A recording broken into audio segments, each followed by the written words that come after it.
So the goal is really just to have a series of conversations together, address our shared understanding, bring you up to speed, and certainly I do not believe that all constituencies across the campus are on the same informational level. So the board has been very involved in this over a period, the last 2 years. The cabinet has been very involved, depending on your administrative position or leadership position and faculty. So Amanda's pretty fine-tuned to this, and Faye a bit this year, you know.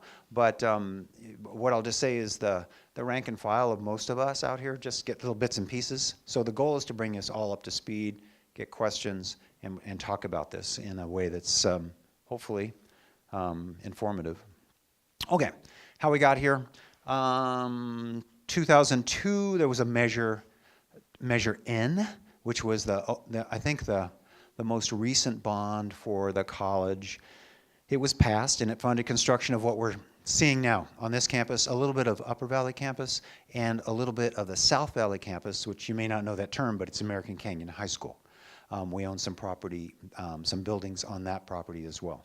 So really those things. And then subsequent general obligations bonds failed to meet the 55% marker. Level of support in 2008, I think, was about 53 or 4, somewhere in there. And in 2014, we missed it just by a nose. It was a couple hundred votes, I think. There was a post-election, June 2015 survey. Carolee's got it in her hand, and it looks like that. And it was done by Godby Research. What we wanted to find out was, okay, if we've really not passed these bonds, why not? What's going on? And it really came out pretty clear. Too rushed. The last bond was too rushed. These were the results from the survey in the community and what their observation was. We needed more focus. The story really about what we were trying to accomplish in the community wasn't that focused. So there was a lot of refocus, or a lot of items that were not really relevant about the bond that appeared in the newspapers. So we didn't make the case, in essence. Communication needed to start earlier. This is what that report said. Start your communication early, a couple years before, which we have. And then details. So some of the pieces that were really not present in the 2014, and I think the 2008 as well, were really detailed matrices of, correct, English majors out there? Correct details of exactly what are you going to do? What's this include? So we had a draft FMP last time, facilities master plan. So a lot of that was open. And then the board reaffirmed the needs. This is in June. The needs of the college. In other words, the need of the college was, I think, understood across the campus. Where we didn't really make the case was for a bond to support those needs. So those needs were reaffirmed by the board in June of 15, and we started talking at that June meeting about a potential bond in 2018. Felt like a long time ago, and here we are in 2018. It comes up fast. And then August of 15, which is that same time frame to now, we've finished the EMP and the updates, the facilities, educational master plan, for those of you who may not know, the facilities master plan, and the work kind of continues on those as we're moving forward. And the technology plan you'll hear a little bit about today, and some other plans. So we've done our work and our background really on completing the planning that was one of the big stumbling blocks of the last community communication. And then the community support survey, which is happening this month, has been out there. The board authorized a community support survey. Find out what the community believes that are the strengths of the college, and what do they want if they were to pass a bond measure. What things would they encourage us to do with that money? And that's out there as well. That analysis is ongoing, and we'll have debriefs in the next couple weeks on what that looks like. Okay, so that's how we got here. For those of you who don't know what this is, I'm going to just do this really one bullet at a time. It's a general obligation bond. It's constitutionally authorized in California. It can only be for capital improvements, buildings, and then the stuff that goes in the buildings. No operations, no ongoing maintenance. Help me, Bob, if I'm misstating, but so those things to instructional services or instruction themselves. 55% voter approval, which is a reasonable target. You know, some of the bond measures, different kinds of bond measures, require a 2/3. It issues a specified amount in bonds. You have to go out for a very specific amount. You have to make sure that only those are property taxes, so it really just is a property tax initiative that goes out. And the legal maximums are $25 per $100,000 of assessed valuation.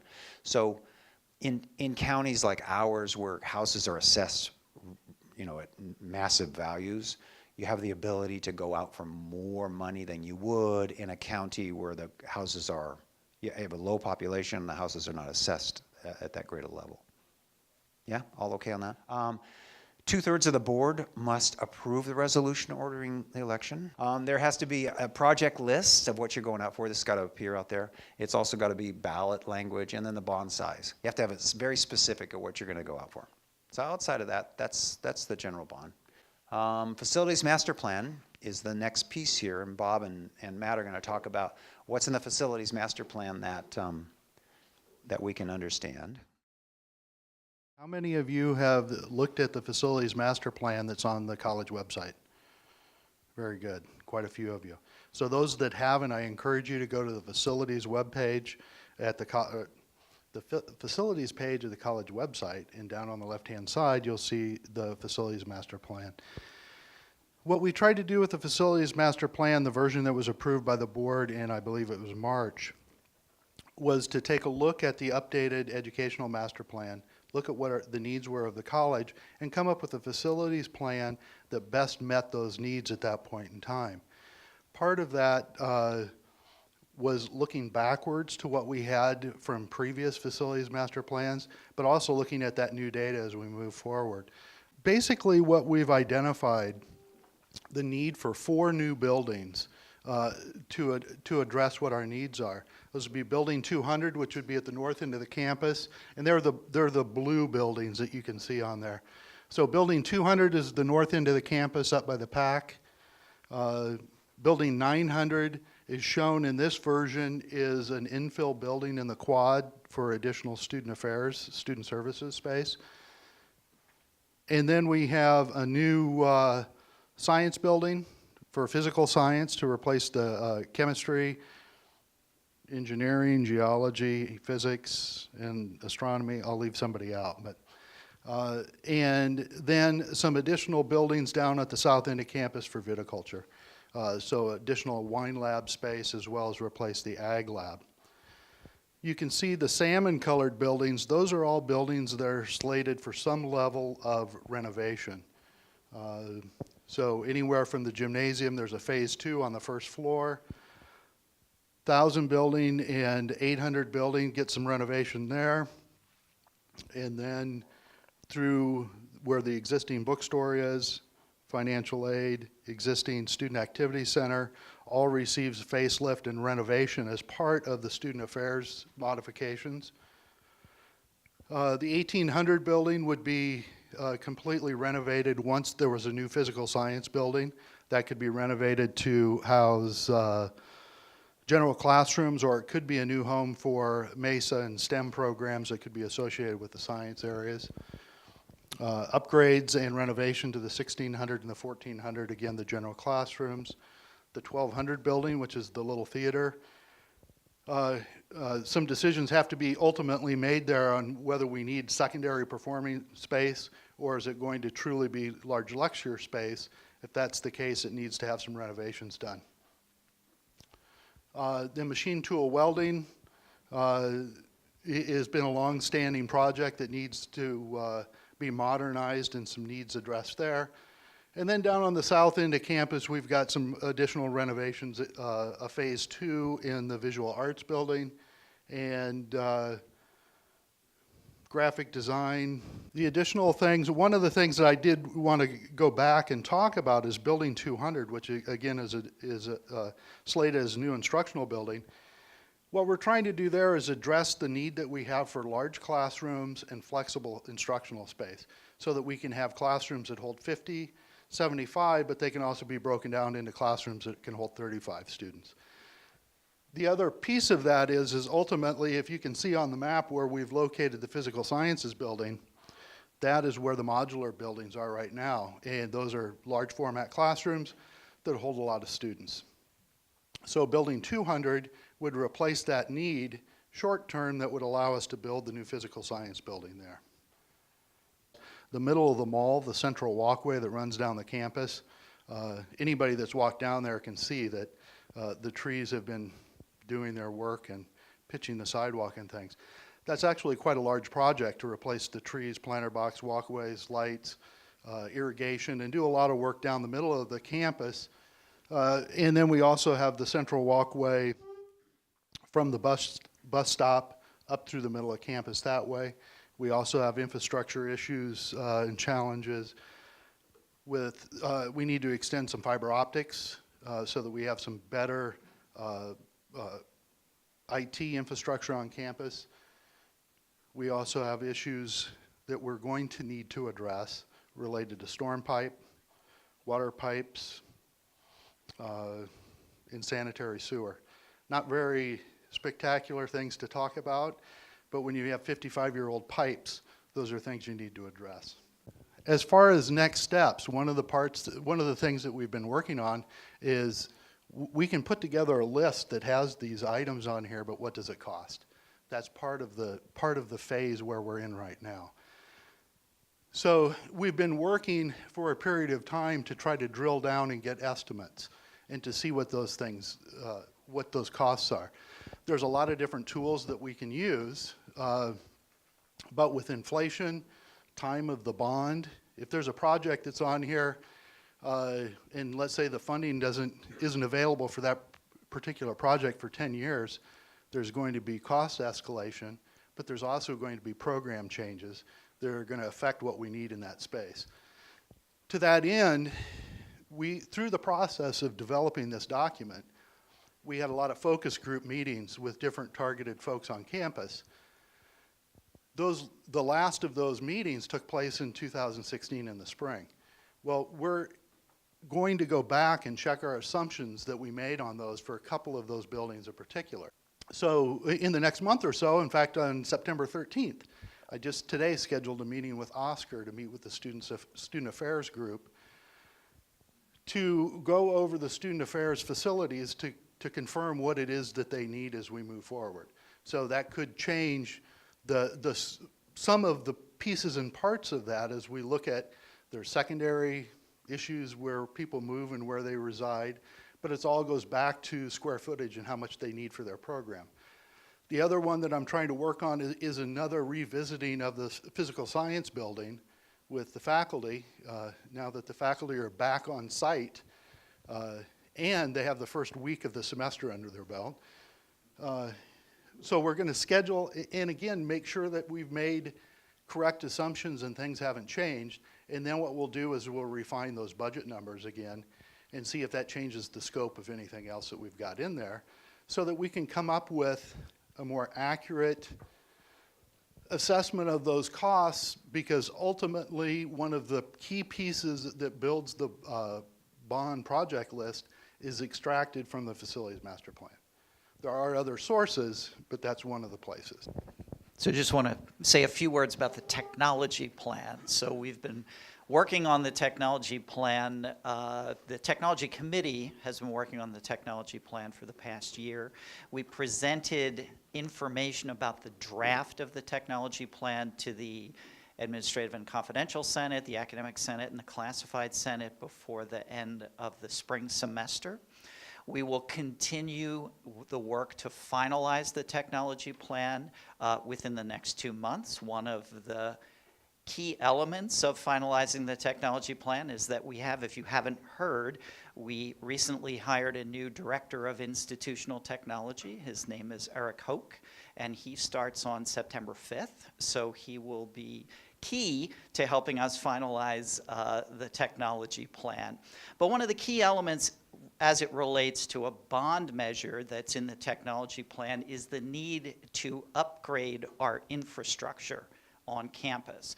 And what we have in the technology plan is 3 phases to that infrastructure upgrade: to update the infrastructure in the data center itself, to upgrade fiber serving the campus, and Matt touched on that when he was talking about the facilities master plan, and then finally upgrading all of the switches throughout the campus. And our current estimate, based on what we believe we need to do in order to do that upgrade, is well over $1 million to do those upgrades. And so those are things that we would look to include in a potential bond measure as we move forward. And so once that technology plan is finalized, as I say, which will be happening in the next 2 months, then it'll be coming out to all of the constituent groups and ultimately going to the Board of Trustees for acceptance and approval.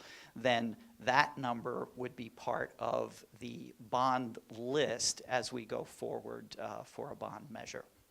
On these next steps, you shouldn't read these as these are the next steps that we're taking. These are the next steps that you would take if we move forward on a bond. So we're still addressing feasibility. We're certainly talking, the board has certainly talked, and Mary Ann can take some of your questions, I think, if you will. In terms of 2018 has been the target since 2015, and we're eagerly kind of looking for now stakeholder input. Stakeholders last time didn't have enough time to really weigh in, to be really frank. I think that we were all just encouraged by the idea of what a bond could do in addressing the needs, so that was good, but it kind of was truncated. The whole process was truncated. So now we're slowing this process down. We're still, a year or, away from whatever we might be talking about, and engaging stakeholders now, faculty teams, administrative teams, teams of interest, if you will. If there's an area that, in meeting with Matt or Bob or me, or that you'd really like to weigh in, if we were to go for a bond, I would be really interested in this is you saying this, in giving you my perspective on what it might include. Those are real key stakeholder pieces. The board and I discussed at length that, and I've done this publicly with you as well, without really the endorsement of your key stakeholders inside, faculty, staff, students, and administrators, it presents such an unclear message to the community, it's difficult. So we'll be asking for each of those units to think about and either analyze the pros and cons of it and come in with your analysis of whether you would support or not support that in the near future, and pretty close as you start to look at it. And that would be an important piece, I think, for the board in their deliberations to know that we are either behind this thing as a group or not. Is that fair enough? And let me see whether or not there's a lot more questions. We might be questions. These were some that were just, we can get to questions, but I can address some, right? Just a couple. Will any of the future bond measure be inflated to accomplish other objectives or projects not on the bond list? No, illegal to do that, right? It's got to be very specific in what you're going to use it for, and there's no hidden agenda here to try to build the whatever it might be. So it would be very clear about what we're going after and why we're going after it and the need there. What will the voters shoulder in dollar amounts? We really don't know. As I addressed before, there's a maximum amount that's legally that you can go after, and a minimum amount that would cover the costs of any improvements at a very minimum level. When the group decision, will the decision be made to go out for a bond? How will each group be involved in that decision? A lot of these kinds of meetings, these are just two. I'd like to go and speak to any small group, unit, department, division, senate, along with other folks, just to hear where you are at. And we're not rushing to any foregone conclusion, if you will. future bond be prioritized, again, through the same thing. What comes first? Matt just really addressed it. Some things need to come first because they're primary and secondary effects. You can't do everything, and you can't close the school down. And for those of you who've been here before or who have been at other colleges, when you do infrastructure, I mean, you have to think about parking, about where people will work as you're building new stuff. And I have been on a campus just recently on a visit, and they had so much work that you couldn't even find where the college was. I mean, it's very difficult. So you have to be very careful here. You don't shoot yourself in the foot with all of your brand new improvements. What are the instructional needs that will be addressed? We just talked about it. Those come instructional needs, faculty expertise. Faculty needs to be involved front and center on what is it that will best address the instructional solution for this. And then the other constituencies need to be involved where it's appropriate. So if it's I just saw Choi back there, but if it's an instructional need, media, or it's a infrastructure need, then other constituencies need to weigh in. So this is not done solely by some architect in an ivory tower, but what you're building really is applicable, practical, useful. And we're now community supported. Do we still need a facilities bond? Maybe Bob can address that. He did in another forum.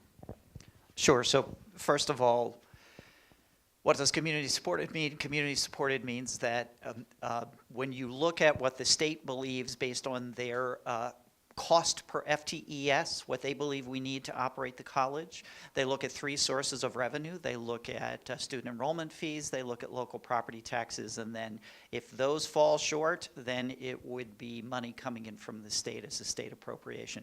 Community supported means you don't need any funds from the state because your local property taxes and your student enrollment fees cover what the state believes you need to operate the college. The benefits, there are a couple of benefits to being community supported. There are actually lots of benefits to being community supported, but the top 2 are that you're in a way insulated or protected from changes that happen in the state budget, so that if a decision is made 2 or 3 years from now that the state wants to redirect funds from the community college system and send it somewhere else, we are not, it impacts us very little when that happens. It could affect some of our categorical funding, but our basic funding for the college would not change. The other thing, which is the key benefit, is that any excess over and above what the state believes you need to operate the college, you get to keep. And so those local property taxes stay here. Now, I keep referring to us as a baby community supported district because at this point, the excess is about $150,000. So we're not going to be able to build a bunch of new buildings with $150,000. It's going to take us a while to get to where Marin is. Marin, I believe their excess property taxes are about $30 to $40 million, so over and above what they need. But even looking at the community supported districts, they're using that excess community support to improve the programs, to improve the supplies that are available in the classroom and to improve the instruction in the classrooms. They may use some of that excess to build buildings, but even those community supported districts that have much higher excess revenue than we do at this time have still gone out for general obligation bonds in order to do these major construction projects because it just is difficult to save up that amount of money in order to do those projects going forward. So you will see as you look at, and there are only a handful of community supported districts, but one of the community supported, the only, I should say, community supported district in San Diego County is Miracosta. Miracosta College, their property taxes are $40 million in excess of what they need. They just recently passed a general obligation bond measure to do construction on their campus as well.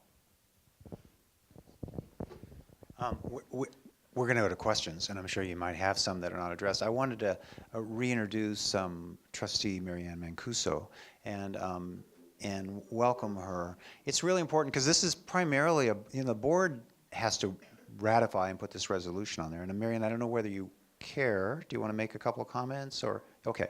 And just kind of set the stage, and then there's two things that are happening, or three things today. This is a first of many of kind of these things. We're recording it so we can kind of get at the questions, and it's an opportunity for us to kind of learn together as we go. So here, I'll give it to you, and then we'll just go to Q&As right after that. Okay. Okay, so I just want to really reiterate a couple of things that Ron has said, and one of those being how important the feedback from the constituent groups really is to us. It probably weighs, well, it does weigh higher than anything, because as we know, the last time we went out for a bond, that was front and center.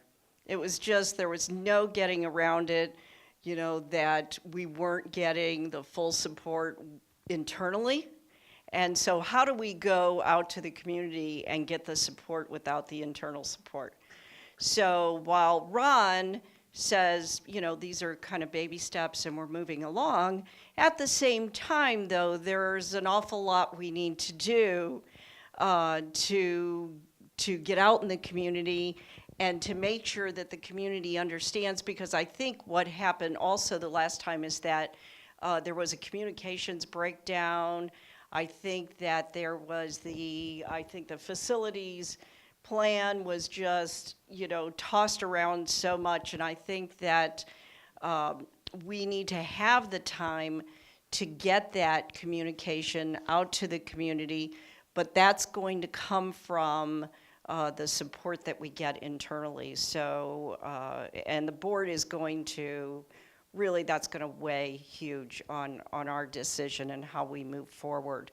So I'd love to see next Tuesday's group much larger than this as well, so that everybody feels that they've been included and that the conversation is inclusive, and you've had an opportunity to weigh in. So please, when you're talking to people, really encourage people to come into the room and be a part of the conversation and be at the table. So I think that's most important to the trustees. The community survey looks at the general voter feelings about how the college is kind of doing in the community, their reflection of what's important. And so the questions that were asked in that survey will be presented in roll-up form. We don't receive as a work product from our surveyor a line item by line item by line item. It's not part of the contract yet, so we'll see whether we need to do that. But what they do is report to us. They already have, for example, one piece that I know is tracking high is community and technical education, career, jobs. The community is really interested in the college providing education for jobs. They really like that. One thing I wanted to add is that in my role, I'm out in the community and I'm talking to people, and I don't know if you realize how high the expectations are of the community of this college. People expect so much from us. They expect so much to be offered out in the community, and for the college to really respond to their needs. So I think that it's really important that the community understands, for us to meet those needs, we have to work together, because so often it's a we want. But then when it comes to finances, any type of funding whatsoever, we're not seeing them knocking on our door quite as much. So I think that there's a real important piece of the community's expectations and them understanding how we can meet those expectations.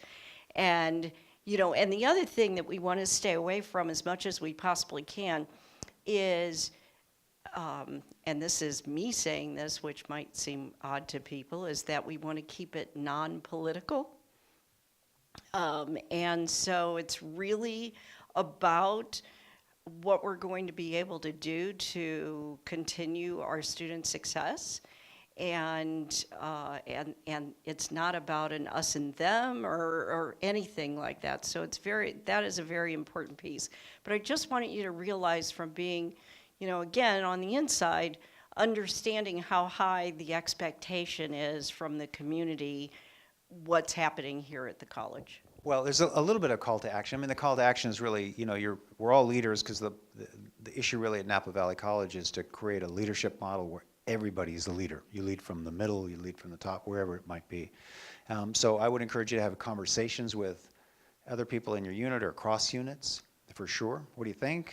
Get ideas. The more that we have, the more discussion, the better. I mean, it's really important. At some point, we'll be asking officially for you to consider this in your senates, in your groups, classified students, and administrators and faculty.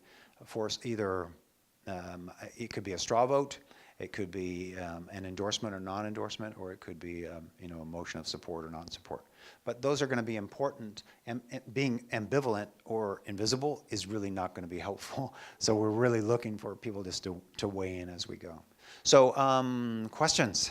Let's just address questions. The goal here is to kind of capture them, or comments, or ideas, or thoughts. Maybe any or all of those. Yeah, go. We have 3 buildings at the high school? We do. At the high school at American Canyon, we don't have 3 buildings. We have 1 building with 3 classrooms and an office. It's about $1 million complex in the middle of that. And our goal is to expand, which we are already, expand classes in there, which cuts down on some of the traffic. It's a beautiful facility and will help for some of our South County students moving in.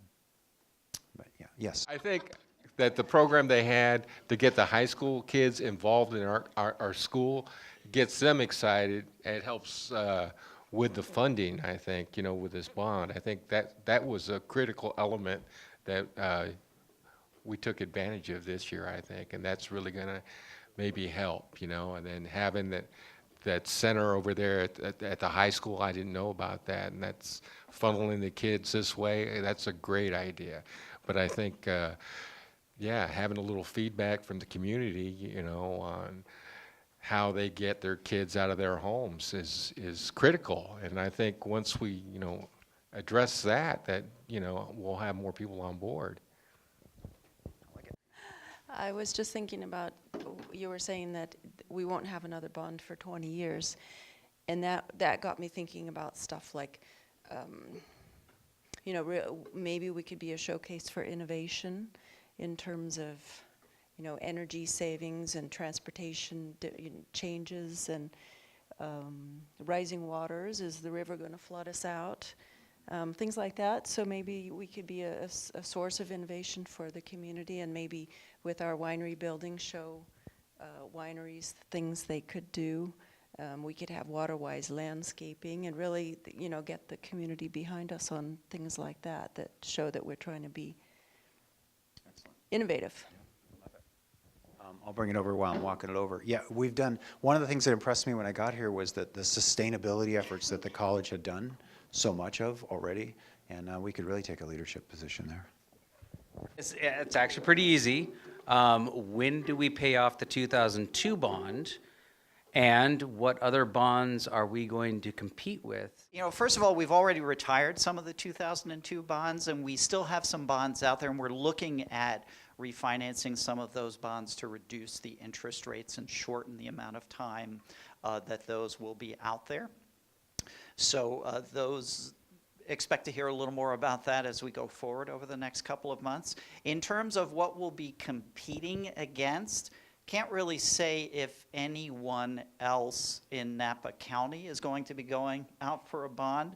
Unified just passed one, so it certainly, there wouldn't be an expectation that they would be going. But the good news is that at least currently, and the bond analysts don't see any reason for this to change anytime soon, that investors, because of the security in general obligation bonds and municipal bonds, are very interested in purchasing municipal bonds and general obligation bonds. In fact, there's excess demand, there's not enough supply for them. And so the ability to sell the bonds and the interest rates for the bonds, if things stay the way they are right now, and no one can predict the future, but there's no reason to believe that there's going to be any significant change, that our ability to sell those bonds at a reasonable interest rate looks very good at this point.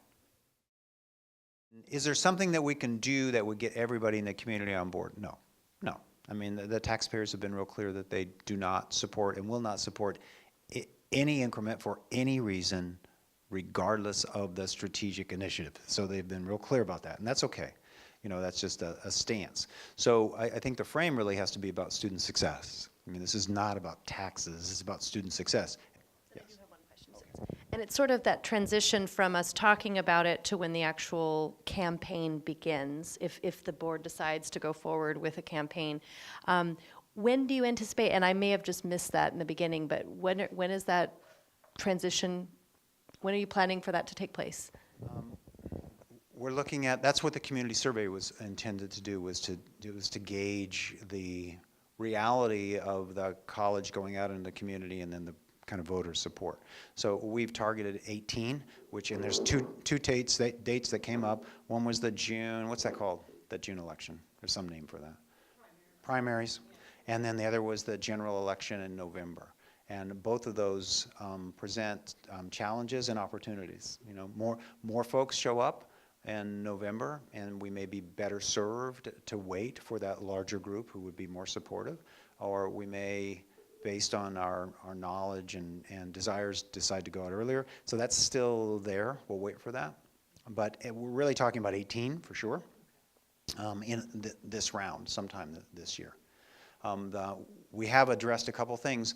November also gives us a little bit of longer runway, if you will, to prepare and work, and June might be an option as well as we move forward. My preference is June. Yeah. If I could just, I think June is a better time for us because, and that's why the quicker we can get input and feedback, because it's less distracting. With, trustees running for re-election and the bond becoming the focal point of something like that, and all of the other elections that take place during that time, I think that it would help us a great deal to really be able to be front and center, kind of without so much going on, because then at some point people get a little overwhelmed with everything that they have to vote for. So I would just love to see as much input and feedback as we could, so that we do have a good runway, say by the first of the year, to really hit a campaign full force. So if the bond passes, what are we looking at time we put a shovel in the ground? Between now and then, we have ongoing conversations about sequencing and other things. So the facilities committee for the last year has been talking about different scenarios as far as sequencing, and we think we have a pretty good scenario for that. But ultimately, it's going to take, before you can do construction drawings and things to move forward, you got to have money to do that. So 6 months to a year probably before one of the a major building was worked on. But the other thing that was shown there, and again I encourage you to look at the facilities master plan online, there are a whole lot of classroom upgrades, infrastructure kinds of things, and there are many of those projects that can be geared up and ready to go and be started pretty quickly. The other thing too is there's the physical process of actually going out and selling the bonds. So it's just not the day after the election somebody hands the college a check. There's a process that actually has to be worked through for that too. So more of a question. I was wondering if, as far as if the bond goes through, prioritizing the projects, would we also be looking at projects that weren't completed in the last bond but were at the list, like the ones at the bottom of the list? Could they go to the top? Thinking about like student service building. I was thinking that you were thinking that. The new facilities master plan is a new facilities master plan. So some of the things that were on the old list, first let me say that, were either have had their time or we've done other things.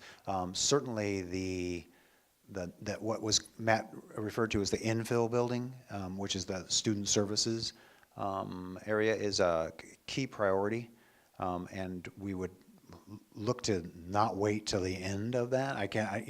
I'm mincing my words, but not really. So we have to prioritize, make sure that people can work, students can be served while we're working on that project. But it is a high priority that's come up in every conversation that I've had across the institution, as a central one stop, if you will, for student affairs and student services. Yeah, Amira, I'm sorry, thank you.